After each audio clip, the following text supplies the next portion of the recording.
Hi, I'm Eddie Obeng, and this is How.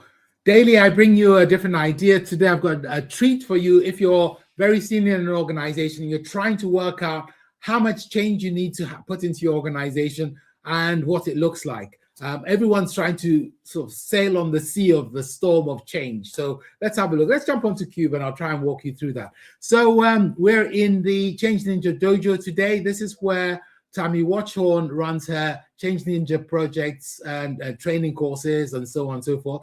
And this is one of the tatami mats where people work. And you can see they're bowing to each other over here, et cetera, et cetera. But it's a bit of fun. But the Change Ninja idea is how to get people to be able to move despite the organizational change. And I've just snuck in here because there's a lovely whiteboard. It's a great space, isn't it? On Cube, as you know, the sun is always shining.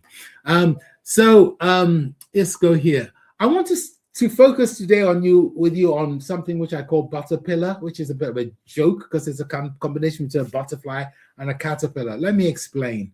One of the stories I tell when I'm trying to explain the difference between change and transformation is I talk about, you wouldn't go to a caterpillar for flying lessons because caterpillars don't know anything about flying. Their competences are eating leaves and getting fat and moving lots of legs, whereas butterflies are really good at drinking nectar and flying. So you don't go to a caterpillar for flying lessons. What I'm trying to do there is separate out transformation from change. Change is what the butterfly does as it goes from being a little butterfly to a big butterfly.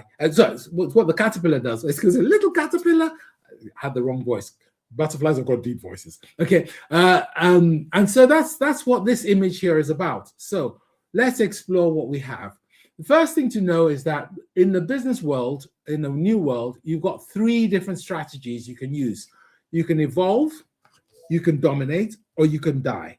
And those are the three options we have. Once the world accelerates like that, you can either get really big so you don't have to care what the change is.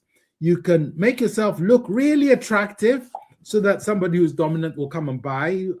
Or if you're really good, you can figure out how to evolve, how to grow, and so on and so forth. Those are the three choices which you have in this world. So what has that got to do with the way we transform or change? Well, if you look at your customers or think about people who want stuff from you, you'll notice that they fall into like three groups. There's a bunch of people who really love what you do. I'd call them fanatics. That's the word which IDEO coined for trying to use this particular pet called obnox. The people who just power users, they love what you do. They can't get enough of it, okay? Then there are people who come and complain, why can't you just do it like this? Why are you going, et cetera, et cetera.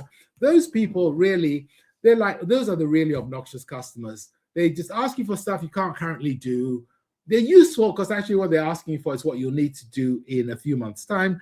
And then, of course, there is everybody else who lives in the middle over here, and they just go along with what you say. So I've taken this very simple idea, and I said, well, let's have a look at the customers, the groups, the people, the clients you might be working with. They will fall into the same pattern of fanatics, everyone else, and then the obnoxious ones. So if you're trying to do something in your organization, there's a level of doability. In other words, can we do it? Yeah. We could do it anytime. We've got all the skills. So if you've got all the skills you need, then basically you can use your technology, your capability, your resources. If you're doing that, then really it's really just change. It's a sort of no-brainer. Just go and flog them the stuff. Then you start to slip into a situation where your abilities might not be complete. You might need to collaborate with somebody or get some suppliers. So then it becomes a stretch. But we're still in change land. So you're still being able to deliver stuff to the majority over here, but we're still in change land.